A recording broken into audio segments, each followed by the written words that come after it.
এ পৃথিবীতে যা কিছু মহান চিরকল্যাণকর অর্ধেক তার করিয়াছে নারী, অর্ধেক তার নর। জাতীয় কবি কাজী নজরুল ইসলামের নারী কবিতার চমৎকার পংক্তি। অথচ মানুষের যেই মৌলিক চাহিদা বস্ত্র, সেই বস্ত্র অর্থাৎ পোশাক নিয়ে যুগে যুগে কালে কালে কত চড়াই উতরাই পাড়ি দিতে হয়েছে। এই 2025 সালে এসেও কোনো ছাড় নেই। পোশাক নিয়ে যেন রীতিমতো কাঠগড়ায় গোটা নারী জাতি। সম্প্রতি ইতালিতে বোরখা ও নিকাব নিষিদ্ধের প্রস্তাব নতুন করে আবারও যেন সেই কাঠগড়ায় দাঁড় করিয়ে দিল নারীকে।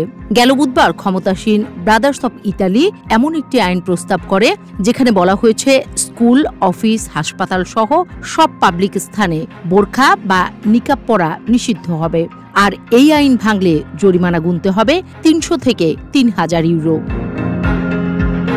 তবে এটা নতুন কিছু নয়। এর আগেও বহুবার নারী তার স্বাধীনতায় এ ধরনের হস্তক্ষেপ দেখেছে।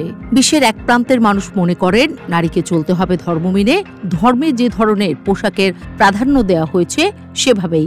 আরেক প্রান্তের মানুষের ধর্মীয় লেবাসে যত আপত্তি, অর্থাৎ ধর্মকে ধারণ করে কেউ যদি তার মনের মতো করে চলতে চায় তাতেই বিপত্তি। সবকিছু নিয়ে দ্বন্দ্ব চলতেই থাকে। মাঝখান থেকে হারিয়ে যায় নারীর স্বাধীনতা। আমার পোশাক আমি পরব, কি পরব, কিভাবে পরব, তার সবই হয়ে যায় সমাজ কিংবা রাষ্ট্রের উচ্চ পর্যায়ের সিদ্ধান্ত। অথচ এটাই কি হওয়ার ছিল? 2011 সালে যখন ফ্রান্সে নারীদের এক বিশেষ পোশাককে নিষিদ্ধ করে প্রজ্ঞাপন জারি করা হয়, সেই সময় তার রেশ এসে পড়েছিল সুদূর বাংলাদেশেও। তৈরি হয় পক্ষ বিপক্ষ, কিন্তু নারী থেকে যায় সেই তিমিরেই। এরপর একে একে অনেক দেশই আওয়াজ তুলেছে, জানিয়েছে ধর্মীয় পোশাক হলেও পরা যাবে না বোরকা, নিকাব। ওই একই বছরে ফ্রান্সের পর বেলজিয়ামও নিষিদ্ধ করে বোরখা। বেলজিয়ান সংসদের যুক্তি, মুখ ঢাকা অবস্থায় মানুষের সঙ্গে যোগাযোগে অসুবিধা দেখা যায়, যা সমাজে সহ অবস্থানের পরিপন্থী।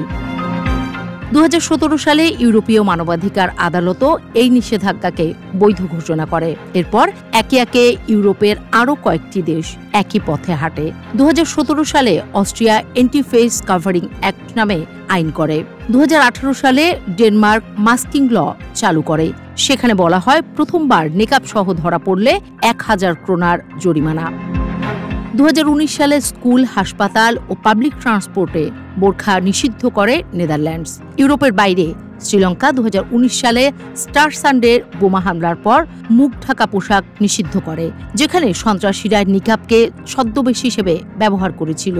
একই বছরে তিউনিসিয়াও সরকারি দপ্তরে নিকাব নিষিদ্ধ করে নিরাপত্তার কারণে। আফ্রিকার চাদ, ক্যামেরুন ও সেনেগাল, কানাডার কুইবেক প্রদেশ 2017 সালে আইন করে।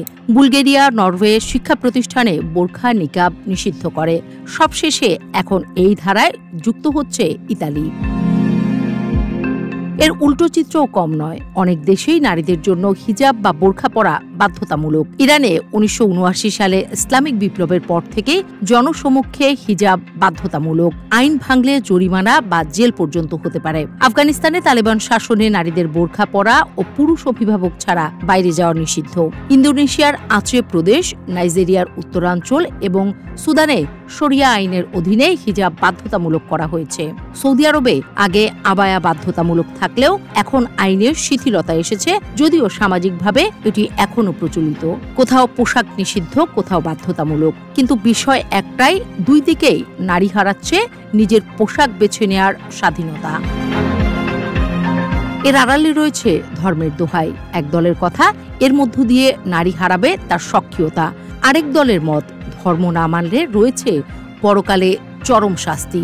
সবকিছুর ডামাডোলে হারিয়ে যায় নারীর পোশাক বেছে নেওয়ার স্বাধীনতা।